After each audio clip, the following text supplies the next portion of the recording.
স্থানীয় সরকার নির্বাচনেও এবার নতুন বিধিনিষেধ আনতে যাচ্ছে নির্বাচন কমিশন, যার ফলে রাজনৈতিক অঙ্গনে শুরু হয়েছে ব্যাপক আলোচনা।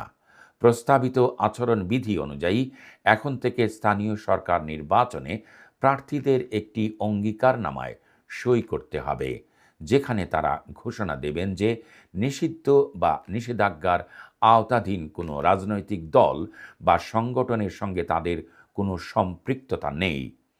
এই শর্ত ভঙ্গ করলে ব্যবস্থা নেয়ার ক্ষমতা থাকবে নির্বাচন কমিশনের।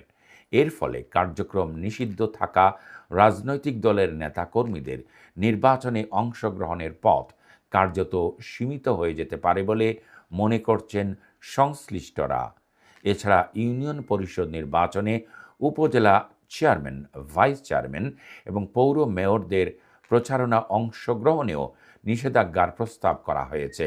তাদের অতি গুরুত্বপূর্ণ সরকারি সুবিধাভোগী ব্যক্তি হিসেবে অন্তর্ভুক্ত করার পরিকল্পনাও রয়েছে।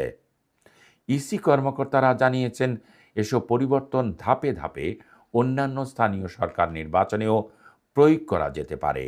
একই সঙ্গে আচরণবিধি থেকে রাজনৈতিক দল সংক্রান্ত কিছু শব্দ বাদ দেওয়ার প্রস্তাবও রয়েছে। তবে নির্বাচন কমিশনের পক্ষ থেকে বলা হয়েছে, এসব পদক্ষেপ কোনো নির্দিষ্ট দলকে লক্ষ্য করে নয়, বরং নির্বাচন ব্যবস্থাকে আরও সুশৃঙ্খল ও নিরপেক্ষ করাই এর মূল উদ্দেশ্য।